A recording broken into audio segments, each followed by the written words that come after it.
Saudara sekalian, Assalamualaikum warahmatullahi wabarakatuh.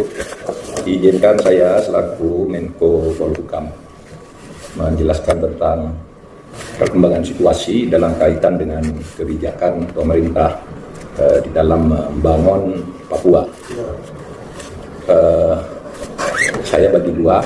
Pertama, kebijakan pembangunan Papua secara umum, dan kedua nanti adalah kebijakan pemerintah menghadapi situasi terakhir. Pertama begini, kebijakan penanganan Papua pemerintah secara umum itu menggunakan pendekatan kesejahteraan, pendekatan damai tanpa kekerasan, tanpa senjata. Itu kebijakan umum. Bagaimana ini dituangkan dalam kebijakan pemerintah yang umum itu? Pertama, pemerintah mengeluarkan Inpres nomor 9 tahun 2020 yang berisi instruksi penanganan Papua dengan pendekatan kesejahteraan melalui pembangunan yang komprehensif dan multidimensi. Itu ada Inpres. Yang kedua, afirmasi. Afirmasi yang diberikan oleh pemerintah. Satu, dana otsus. Dana otsus di Papua itu diberikan sebesar 2% dari DAU, dan insya Allah tahun depan menjadi 2,2% dari DAU, yang itu berarti menurut perhitungan Pak Rizal Ramli di sebuah acara televisi, itu kira-kira kalau dirata-ratakan belanja untuk setiap orang Papua itu adalah sekitar 17 kali lebih besar dibandingkan dengan rata-rata orang di luar Papua. Itu afirmasi. Dananya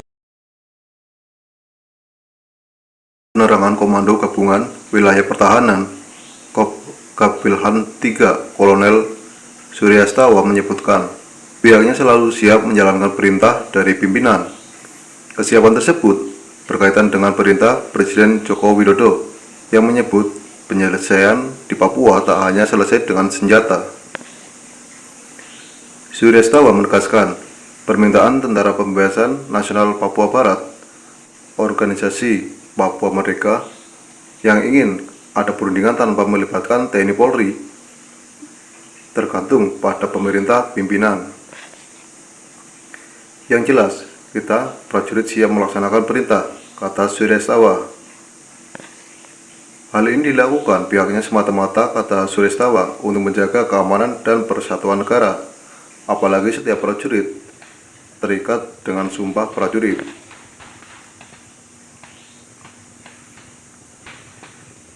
Delapan wajib TNI yang muara yaitu pengabdian yang tulus pada bangsa dan negara kesatuan Republik Indonesia.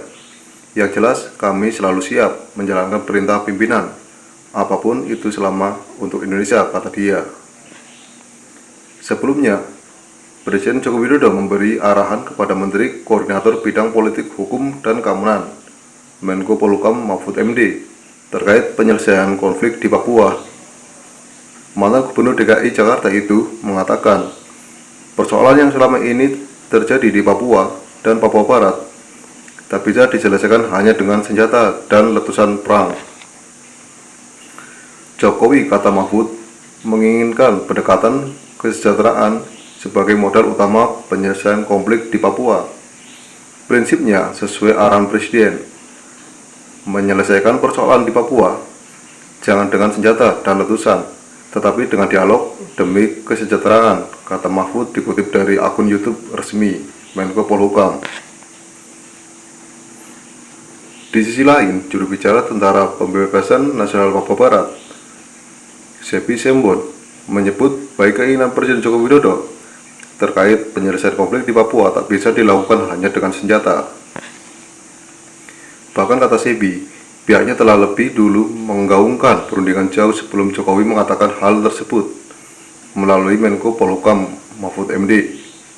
Kami sudah ajukan perundingan untuk selesaikan konflik bersenjata antara pasukan OPM dan pemerintah Indonesia, bukan dengan TNI Polri, kata Sebi melalui pesan singkat kepada CNN Indonesia. Dari DAU, dan insya Allah tahun depan menjadi 2,2% dari DAU, yang itu berarti menurut perhitungan Pak Rizal Ramli di sebuah acara televisi, Itu kira-kira kalau dirata-ratakan belanja untuk setiap